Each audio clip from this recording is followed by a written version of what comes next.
مومنوں میں اتحاد ہونا چاہیے آپس میں. جب ائمہ علیہ السلام نے ہمیں ولایت کا ماننے والا بنایا تو، لیکن آج کل مصیبت یہ ہے کہ آپ داخلی بے انتہا خلفشار ہے، اور ایک داخلی ایک ایسا فرقہ بھی بن گیا، وہ کہہ رہے نہیں نماز جمعہ بھی، نماز عید وغیرہ یہ سب پڑھنا بدعت ہے، حرام ہے، جائز نہیں ہے، اور وہ ایک یہ روایت پیش کر دیتے. توجہ سمجھ میں کی.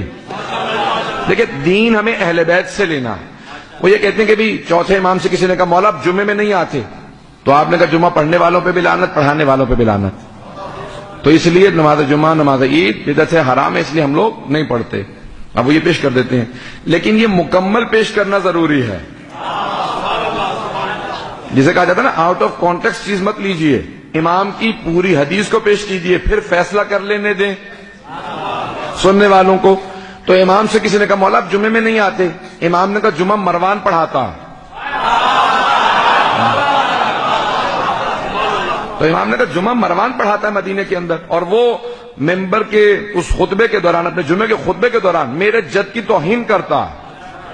تو امام نے فوراً کہا کہ ایسا جمعہ پڑھانے والوں پہ بھی لعنت.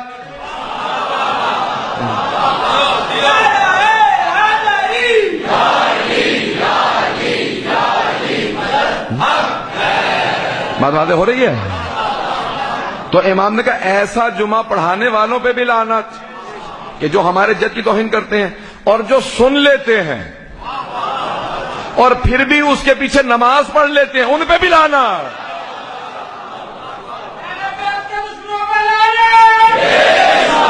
بات واضح ہو رہی ہے عزیزان گرامی. اور یہ بہت سے لوگ چلا دیتے ہیں، بات یہ مکمل نہیں پیش کرتے کہ امام نے کس کانٹیکسٹ میں کہا تھا.